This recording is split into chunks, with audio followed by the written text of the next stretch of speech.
They told you this was the dream, a stable job, a nice place to live, enough money to stop worrying, and maybe even someone to love you. And now that you have all that, or at least most of it, why does it feel like something inside is quietly dying? It's not depression exactly, it's not burnout, it's not even sadness. It's that slow, gnawing emptiness that whispers, "This can't be it." You're not ungrateful, you're not broken, you're not lazy, you're just disconnected from the only part of you that knows what you're truly here for. And in this video, we're going to find it, together. The hidden emptiness no one talks about. You wake up, do your routine, go to work, answer messages, try to be productive, try to stay present. People think you're doing fine. Some even envy you. But there's something quietly echoing in the background of your life. Not loud enough to collapse everything, but deep enough to make it all feel strangely hollow. You've achieved things. You've checked boxes. And yet, there's no sense of arrival, no real joy, no deep why behind the what. And here's the part you never say out loud. You're scared to admit that you're unhappy, because you're supposed to be okay. That's the silent torment of the modern soul. We are taught how to succeed, how to build, how to acquire, but not how to feel, not how to listen, and certainly not how to live with meaning. And that's where the inner fracture begins. You end up living someone else's version of success. You mimic the dreams you were sold by culture, family, media. But your soul? It never truly signed that contract. It nodded, maybe. It complied, sure. But deep down, it was waiting. Waiting for you to realize that fulfillment isn't about stacking achievements. It's about alignment. Alignment with something inside you that modern life keeps pushing to the side. Desire with depth, longing with purpose, connection with soul. But here's the cruel twist. Because everything looks fine from the outside, you start thinking something must be wrong with you. So you try harder, you overcompensate, you numb it with scrolling, goals, distractions. But the emptiness doesn't go away. It adapts. It hides behind your smile. It lurks under the noise. This is not about failure. It's about misdirection. You've been aiming your energy at things that can't feed your inner life. And eventually, your soul starts to protest. Not loudly, but persistently. Through fatigue, through restlessness, through that haunting feeling that you're off, even when everything seems on. Carl Jung once said, "People will do anything, no matter how absurd, to avoid facing their own soul." And this is the absurdity. We've built entire lives avoiding the one part of us that could actually lead us home. But what if you're not lost? What if you're just out of sync with the part of you that knows what really matters? This is where your transformation begins. Not by doing more, but by finally listening. Not by chasing a new goal, but by honoring the truth that's been patiently waiting inside you. The lie of having it all and why it doesn't heal you. You were promised a formula. Study hard, get a good job, find a partner, make money, buy a home, stay busy, and somehow happiness will just show up. But no one tells you what to do when you follow the formula and still feel hollow inside. No one prepares you for that quiet panic that rises at night when there's no one to perform for. No tasks left on your to-do list, just you and the silence. You scroll to drown it out. You stay productive to avoid sinking into it.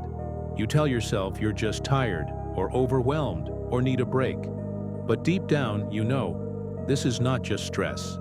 It's something else. It's a hunger that your achievements can't satisfy. It's a grief for the parts of you that got left behind in the pursuit of success. And it's not your fault. The world never taught you how to value your inner world.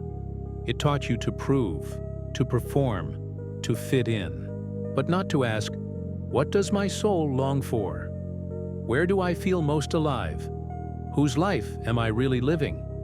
And when you start asking those questions, the shame comes flooding in. Because people assume that if you have everything, you should be happy, grateful, content. But what they don't see is how unseen you feel. How much of your identity is built around being what others need you to be. How your inner voice has gone quiet, replaced by the noise of roles, expectations, and silent comparisons. You've spent so long being the responsible one, the achiever, the fixer, that you forgot there's a human underneath all those roles. And now that human is trying to speak, not with loud words, but with subtle symptoms. That emotional numbness, that tension in your chest, that strange sadness in moments that should feel joyful. These are not signs of weakness, they're signs of disconnection from yourself. And healing doesn't start with fixing yourself. It starts with realizing you were never broken. You were just never seen for who you really are. Not by the world, not even by yourself. But you can change that. You can begin to reclaim the parts of you that were silenced, not by chasing another external solution, but by turning inward, by getting curious about your emptiness instead of trying to outrun it. Because sometimes that feeling of something missing is actually your soul knocking, asking if you're finally ready to come home. The hidden cost of abandoning yourself. There's a kind of exhaustion that no sleep can cure. It's not in your body. It's not from your schedule. It's from living a life that doesn't reflect who you really are. And the worst part? You might not even know you've abandoned yourself. Because self-abandonment is sneaky. It looks like being overly helpful so no one sees your sadness. It looks like staying quiet when something hurts because you don't want to make it worse. It looks like saying I'm fine when you're actually falling apart inside. You become the version of yourself that others seem to like. The easy one, the strong one, the one who doesn't need much. But slowly your needs become invisible, even to you. And this is where the emptiness begins.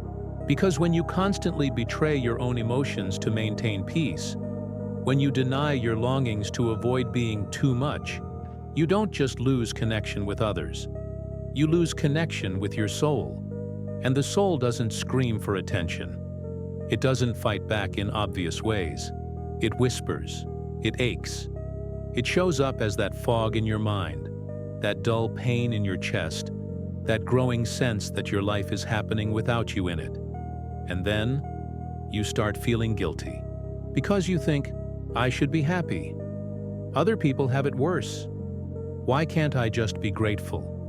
But guilt is not the same as truth. And gratitude doesn't mean denying your pain.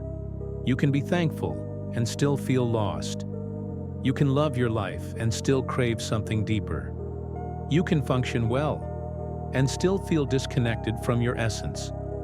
Because functioning is not the same as fulfillment, and perfection is not the same as peace. Your soul doesn't care about your achievements. It doesn't measure your worth in titles or trophies.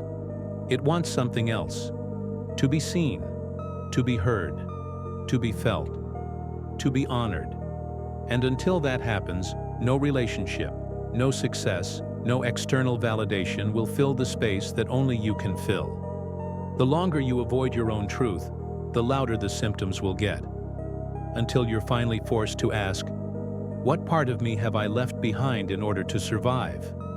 And what would it mean to come back to it? The answers won't come all at once. But asking the question, that's where healing begins. What you're really looking for isn't more, it's meaning. When people say, I feel empty, they're not talking about a lack of things. They're talking about a lack of meaning. Not the kind you read in a self-help book. Not the kind that comes from chasing the next goal, but the kind of meaning that touches your soul. It's the feeling of being in alignment, of knowing you're not just existing to meet expectations, but that your life is an authentic expression of who you are. Here's the hard truth. You can't feel full while pretending. You can't feel alive while performing. You can't feel connected while living someone else's script. Most people don't need a new car or house or title. They need permission to be real, to be messy, to want something deeper than productivity. But that kind of permission doesn't come from outside. It comes when you stop asking, "What should I be doing?"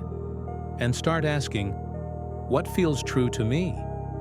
Because until you reconnect with what's true, you'll keep mistaking distraction for desire.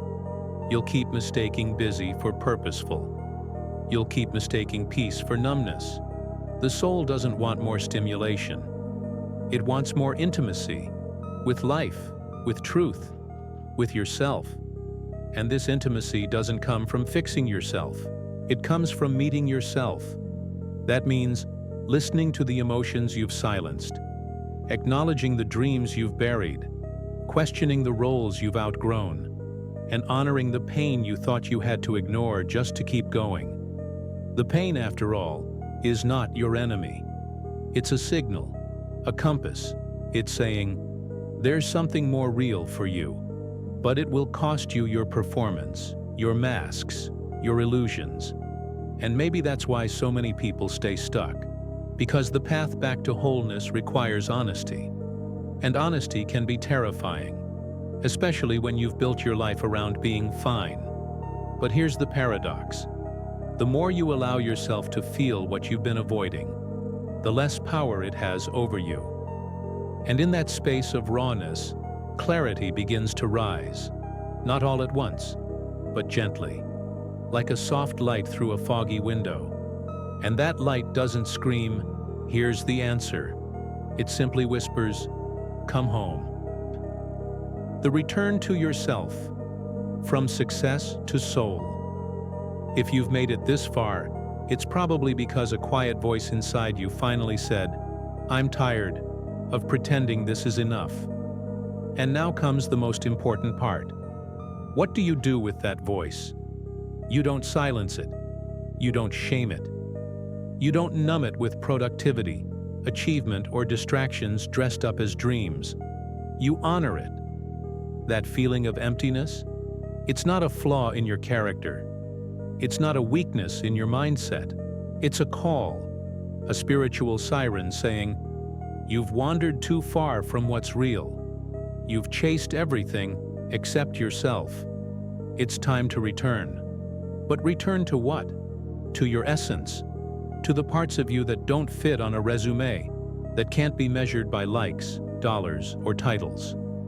To the parts of you that still believe in beauty, in connection, in depth, in meaning. The journey back begins not with answers, but with space. Space to feel, to question, to slow down, to stop asking, "How do I become more?" and instead ask, "How do I become me?" Because the soul doesn't care about perfect habits or 5-step plans. It cares about wholeness. It wants you to reclaim the parts of yourself that you've abandoned in the name of survival. And that means embracing your contradictions, the ambition and the exhaustion, the confidence and the fear, the success and the longing. You are not broken. You are not behind. You are not ungrateful for wanting more. You're just ready. Ready to build a life that doesn't just look good but feels true. And that kind of life isn't found in external validation. It's built through presence, inner honesty, and a radical commitment to your own truth. So if you feel like something's missing, maybe it's not a thing. Maybe it's not an achievement. Maybe it's not another self-improvement plan. Maybe what's missing is you.